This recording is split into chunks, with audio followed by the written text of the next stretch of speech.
भगवद गीता के 10वें अध्याय में श्री कृष्ण अपनी दिव्य स्वरूपता को अर्जुन को प्रकट करते हैं। उन्होंने विभूति योग के माध्यम से अपनी अनंत रूप का वर्णन किया। श्री कृष्ण ने अपने विभूतियों की एक सूची दी, जिसमें विभिन्न वस्त्र, देवताएं, यज्ञ, गंगा, यमराज आदि शामिल थे।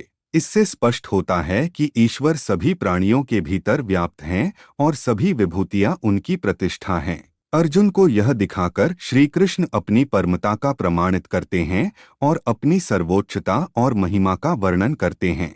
श्री कृष्ण अर्जुन को अपनी विभूतियों के माध्यम से अपने अनंत स्वरूप की महिमा दिखाते हैं। उन्होंने बताया कि वे संसार के सभी विभिन्न रूपों, धर्मों, देवताओं और शक्तियों के पीछे स्थित हैं। श्री कृष्ण ने अपने आदि रूप के रूप में अर्जुन को अपने दिव्य गुणों का वर्णन किया और उन्हें समझाया कि वे सबको पालन करते हैं और संसार के सभी भूतों के रक्षक हैं। श्री कृष्ण ने यह समझाया कि वह सभी धर्मों का आदि मूल हैं और संपूर्ण जगत के नियामक और निर्माता हैं। इस प्रकार श्री कृष्ण अपने परम तत्व की महिमा को प्रदर्शित करके अर्जुन को ईश्वरीय अस्तित्व की प्राप्ति के लिए प्रेरित करते हैं। इस अध्याय में श्री कृष्ण अपनी अविनाशी स्वरूपता, आदिमध्यांतरहीनता, सभी वस्तुओं में उनकी महत्ता और सार्वभौमत्व का वर्णन करते हैं। उन्होंने अर्जुन को यह समझाया कि ईश्वर की विभूतियां अद्वितीय हैं और सभी सत्ताओं के पीछे वे ही नियंत्रक और निर्माता हैं। श्री कृष्ण ने इस द्वारा अर्जुन को यह बताया कि उनकी आत्मा सभी प्राणियों में व्याप्त है और वे सभी विभूतियों के आदि, मध्य और अंत हैं। इसके जरिए श्री कृष्ण अर्जुन को अपनी अद्वैत तत्व की ज्ञान प्राप्ति की ओर प्रेरित करते हैं। श्री कृष्ण अर्जुन से कहते हैं कि उन्हें अपनी अद्वैत तत्व की ज्ञान प्राप्ति के लिए अभ्यास और भक्ति की आवश्यकता होती है।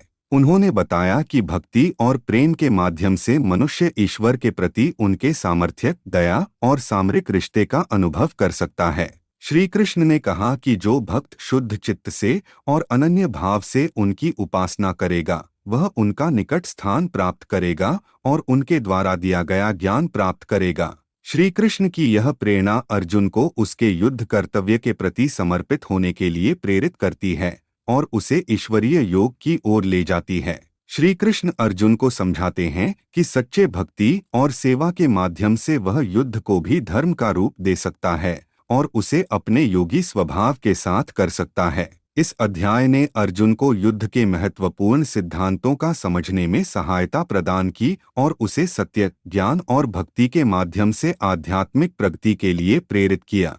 यह अध्याय अर्जुन को युद्ध के महत्वपूर्ण सिद्धांतों की समझ में सहायता प्रदान करता है। इसके अलावा यह उसे सत्य, ज्ञान और भक्ति के माध्यम से आध्यात्मिक प्रगति के लिए प्रेरित करता है। यह अध्याय अर्जुन को योग की आवश्यकता और महत्व को समझाता है और उसे ईश्वरीय सामर्थ्य के साथ कर्म करने का संकेत देता है। श्री कृष्ण अर्जुन को उनके योगी स्वभाव की प्रशंसा करते हैं और उन्हें समर्पित और उदार बुद्धि होने के लिए प्रेरित करते हैं। उन्होंने बताया है कि योगी अपने मन, इंद्रियों और बुद्धि को संयमित करके आत्मा में स्थित रहते हैं और समस्त प्राणियों के प्रति सहानुभूति और सम्मान रखते हैं। इस प्रकार श्री कृष्ण अर्जुन को योगी बनने की संकेत देते हैं और सच्चे धर्म के माध्यम से समस्त जीवों का कल्याण करने का संदेश देते हैं। उन्होंने बताया है कि योगी अपने अभिलाषाओं, आसक्तियों और अहंकार से मुक्त होकर निःस्वार्थता और सेवा के मार्ग पर चलते हैं।